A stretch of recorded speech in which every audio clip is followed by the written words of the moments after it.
ദൈവനാമത്തിന് മഹത്വമുണ്ടാകട്ടെ. ത്രിയേക ദൈവത്തിൻ്റെ അതിപരിശുദ്ധമായ നാമത്തിൽ ഏവർക്കും സ്നേഹവന്ദനം. എല്ലാ വർഷവും നവംബർ മാസത്തിലെ ആദ്യ ഞായറാഴ്ച നമ്മൾ സഭയായി അഖില ലോക സൺഡേ സ്കൂൾ ദിനമായി ആചരിക്കുന്നു.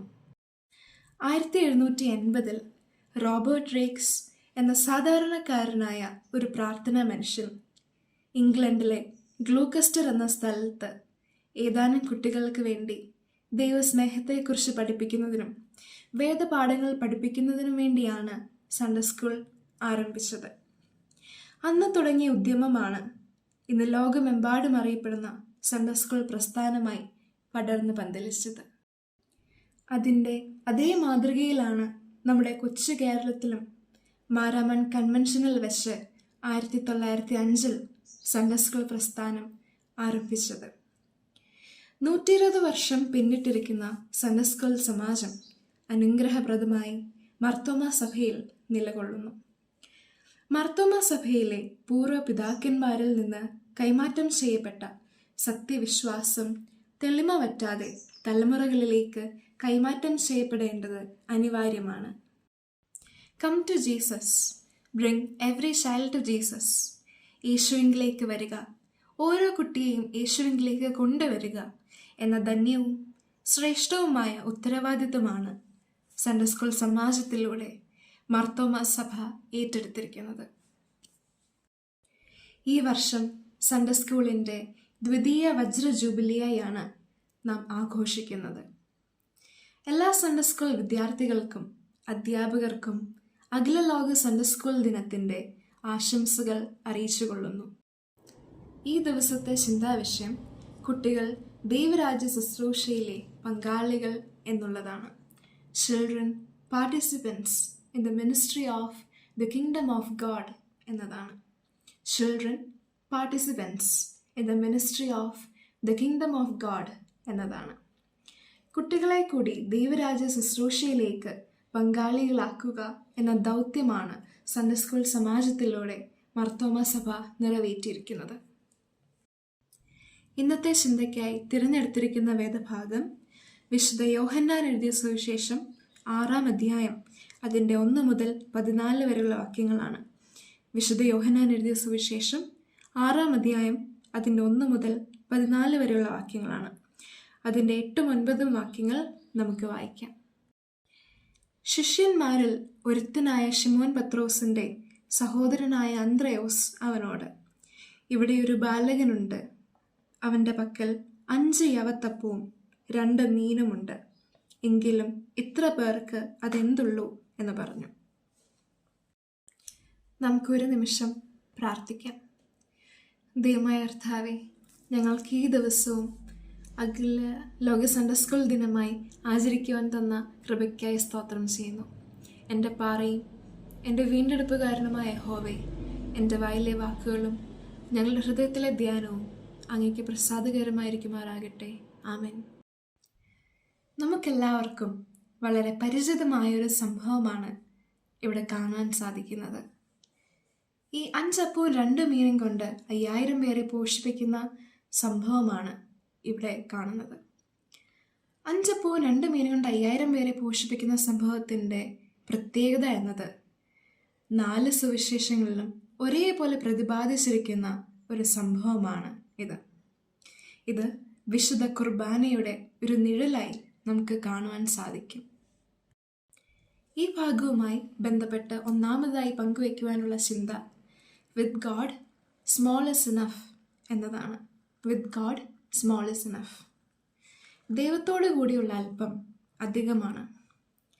ഇവിടെ ആ ബാലൻ മനസ്സോടെയാണ് നൽകുന്നത്.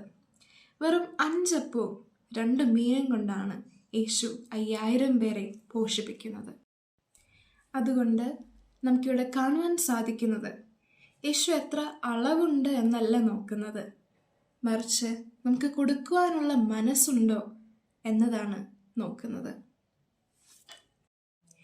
അതുകൊണ്ട് തന്നെ നമ്മുടെ അല്പമായ താലന്തുകളെയും കഴിവുകളെയും നമ്മുടെ ജീവിതത്തെ തന്നെ ഒരു കുശവൻ്റെ കയ്യിലെ കളിമൺ പോലെ ദൈവകരങ്ങളിൽ സമ്പൂർണമായി വിട്ടുകൊടുക്കുവാൻ നമുക്ക് സാധിക്കണം. അതിനൊരു ഉത്തമമായ ഉദാഹരണമാണ് നമ്മുടെ മുന്നിലുള്ള ജമീമ ജസീക്ക റോഡ്രിഗസ്. ഇന്ത്യൻ വനിതാ ക്രിക്കറ്റ് ടീമിനെ വേൾഡ് കപ്പ് ഫൈനൽസിൽ എത്തിച്ച വ്യക്തിത്വം. തനിക്ക് കളിക്കാൻ പറ്റുകയില്ല എന്ന് തോന്നിയ നിമിഷങ്ങളിൽ തന്നെ സമ്പൂർണമായി ദൈവകരങ്ങളിൽ സമർപ്പിച്ചു. പിന്നെ അവിടെ നടന്നത് അത്ഭുതമായിരുന്നു. 134-ൽ 127 റൺസ് എടുത്ത് പ്ലെയർ ഓഫ് ദി മാച്ചായി. തൻ്റെ ചരിത്ര വിജയത്തിനു ശേഷം പറഞ്ഞ വാക്കുകൾ ശ്രദ്ധേയമാണ്. ജമീമ ജസീക്ക റോഡ്രിഗസിൻ്റെ വാക്കുകൾ നമുക്ക് ഇപ്രകാരം വായിക്കാം: submit everything to God, stand still and God will fight for you. Submit everything to God, stand still and God will fight for you. ഈ ബാലൻ്റെ സ്വഭാവത്തിൽ നിന്ന് നമുക്ക് 3 പ്രത്യേകതകൾ പഠിക്കുവാൻ സാധിക്കും. ഒന്നാമതായി ഡെസ്റ്റിനേഷൻ, 2 ഡെസിഗ്നേഷൻ, 3 ഡിറ്റർമിനേഷൻ. ഒന്നാമതായി നമുക്ക് കാണുവാൻ സാധിക്കുന്നത് ഈ ബാലൻ തൻ്റെ ഡെസ്റ്റിനേഷൻ എന്താ എന്ന് തിരിച്ചറിഞ്ഞു. Design or destination. ഈ ബാലനെ സംബന്ധിച്ചിടത്തോളം ആ ബാലൻ്റെ ഡെസ്റ്റിനേഷൻ എന്താ എന്ന് കൃത്യമായി തിരിച്ചറിഞ്ഞിരുന്നു. ആ ബാലൻ എത്തിച്ചേരേണ്ടത് എവിടെയാണ് എന്നൊരു കൃത്യമായ ബോധ്യം ആ ബാലകനുണ്ടായിരുന്നു. തൻ്റെ വീട്ടുകാർ തന്നെ എവിടേക്കാണോ വിട്ടത്, അല്ലെങ്കിൽ യേശുവുള്ള സ്ഥലം എവിടെയാണോ അവിടേക്ക് തന്നെ ആ ബാലകൻ എത്തിച്ചേർന്നു.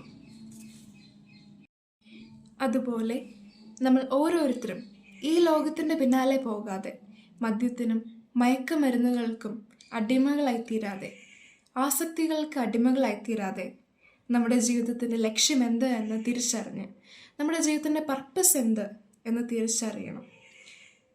നമ്മുടെ ഡെസ്റ്റിനേഷനിലേക്ക് യേശുവിൻ്റെ കൈ പിടിച്ചുകൊണ്ട് നമുക്ക് യാത്ര ചെയ്യുവാൻ സാധിക്കണം.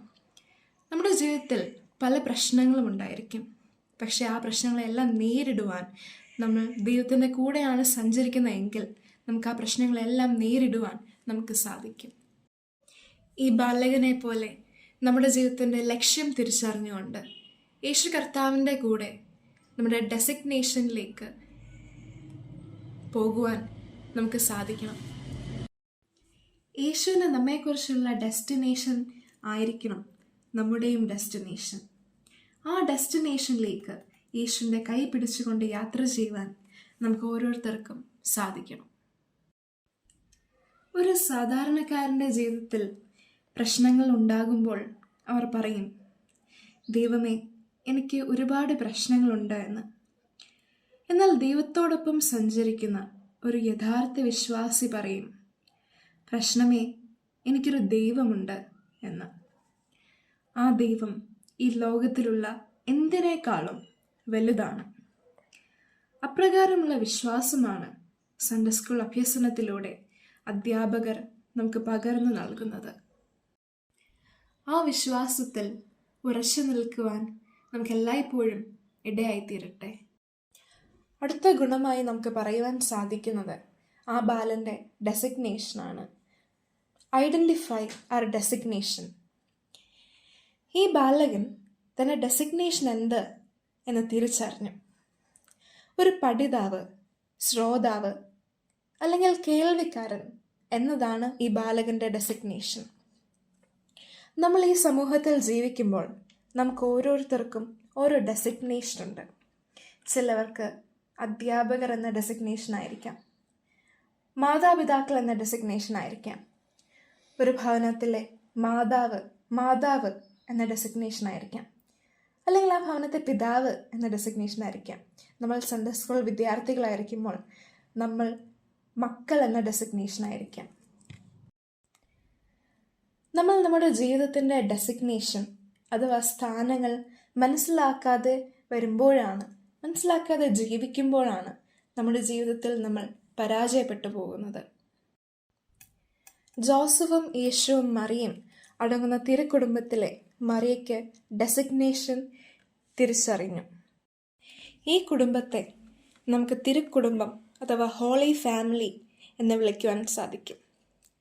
വേദപുസ്തകത്തിൽ വേറെ കുറേ കുടുംബങ്ങളെക്കുറിച്ച് പരാമർശിച്ചിട്ടുണ്ടെങ്കിലും ഈ ഒരു കുടുംബത്തെ മാത്രമാണ് തിരുക്കുടുംബം അല്ലെങ്കിൽ ഹോളി ഫാമിലി എന്ന് പറയുന്നത്.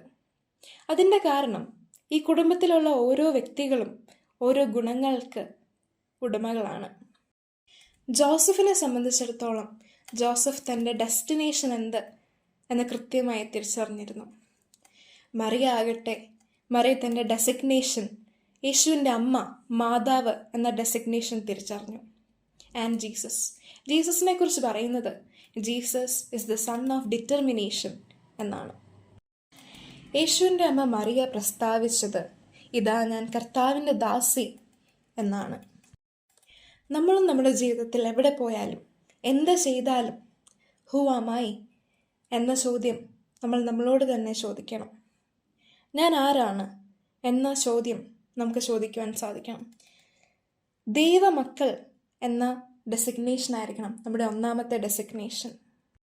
സൺഡേ സ്കൂൾ വിദ്യാർത്ഥികളായിരിക്കുന്ന നാം ഓരോരുത്തരും ദൈവത്തിൻ്റെ മക്കളാണ്, ദൈവത്തിൻ്റെ മകനാണ് അല്ലെങ്കിൽ ദൈവത്തിൻ്റെ മകളാണ് എന്ന ഡെസിഗ്നേഷൻ നമുക്ക് ഓരോരുത്തർക്കും തിരിച്ചറിയുവാൻ സാധിക്കണം. അപ്രകാരം ഒരു നല്ല സൺഡേ സ്കൂൾ വിദ്യാർത്ഥി എന്ന ഡെസിഗ്നേഷൻ നമുക്ക് കാത്തു സൂക്ഷിക്കുവാൻ സാധിക്കണം. മൂന്നാമത്തെ ഗുണമായി നമുക്ക് കാണുവാൻ സാധിക്കുന്നത് ഡിറ്റർമിനേഷനാണ്. Discipline R determination. ഈ കൊച്ചു ബാലനെ സംബന്ധിച്ചിടത്തോളം ആ ബാലൻ നല്ല ഡിറ്റർമിനേഷനുള്ള ഒരു ബാലനായിരുന്നു. തൻ്റെ അമ്മ ആ ബാലനെ പറഞ്ഞ സ്ഥലത്തേക്ക് തന്നെ പോയി ആ യോഗം തീരുന്നിടം വരെ ആ യോഗത്തിൽ തന്നെ ഉണ്ടായിരുന്നു. He disciplined his determination. നമ്മുടെ ജീവിതത്തിലും നമ്മൾ എന്ത് ചെയ്താലും നമ്മുടെ ഡിറ്റർമിനേഷനെ ഡിസിപ്ലിൻ ചെയ്യുവാൻ നമുക്ക് സാധിക്കണം. നമ്മൾ എന്ത് ചെയ്താലും അത് പൂർണ്ണ ഡെഡിക്കേഷനോട് കൂടെ ചെയ്യുവാൻ, ആത്മാർത്ഥതയോടെ ചെയ്യുവാൻ നമുക്ക് സാധിക്കണം. നമ്മുടെ പഠന മേഖലകളിലായാലും നമ്മൾ മറ്റെന്ത് നമ്മുടെ ജീവിതത്തിൽ ചെയ്താലും അത് ഡിറ്റർമിനേഷനോട് കൂടി ചെയ്യുവാൻ നമുക്ക് സാധിക്കണം. അപ്പോൾ നമ്മുടെ ജീവിതത്തിൽ വിജയകരമായി തീരുവാൻ നമുക്ക് സാധിക്കും. ദൈവരാജ്യ ശുശ്രൂഷയിലേക്ക് പങ്കുചേരുവാൻ ആ ബാലനെ പോലെ നമുക്ക് ഓരോരുത്തർക്കും നമ്മെ തന്നെ സമർപ്പിക്കാം. പ്രാണപ്രിയ യേശുനാഥ, ജീവൻ തന്ന സ്നേഹമേ, നഷ്ടമായി പോയ എന്നെ ഇഷ്ടനാക്കി തീർത്തനാഥ, പ്രാണപ്രിയ യേശുനാഥ, ജീവൻ തന്ന സ്നേഹമേ, നഷ്ടമായി പോയ എന്നെ ഇഷ്ടനാക്കി തീർത്തനാഥ, എൻ്റെ സ്നേഹം നിനക്കു മാത്രം, വേറെ ആരും കവരുകില്ല, എന്റേതെല്ലാം നിനക്കു മാത്രം, എന്നെ മുറ്റും തരുന്നിതാ, എന്നെ മുറ്റും തരുന്നിതാ, എന്നെ മുറ്റും തരുന്നിതാ. ദൈവമായ കർത്താവേ, കുട്ടികളായ ഞങ്ങൾ ഓരോരുത്തരെയും നിന്നിലുള്ള ആഴമായ വിശ്വാസത്തിലും സ്നേഹത്തിലും വളരുവാൻ കൃപയാൽ നിറയ്ക്കണമേ. ഞങ്ങളുടെ മനസ്സിനെ അവിടുത്തെ ധൈര്യവും സന്തോഷവും കൊണ്ട് നിറയ്ക്കണമേ. അങ്ങനെ ഞങ്ങൾക്കും ഈ വലിയ ദൈവരാജ്യ ശുശ്രൂഷയിൽ പങ്കാളികളാകുവാനും ലോകം ഞങ്ങളിലൂടെ ദൈവത്തിൻ്റെ നന്മയെ ദർശിക്കുവാനും ഇടയാക്കണമേ. ഞങ്ങളെ അവിടുത്തെ കൈകളിൽ സമർപ്പിക്കുന്നു. ആമേൻ.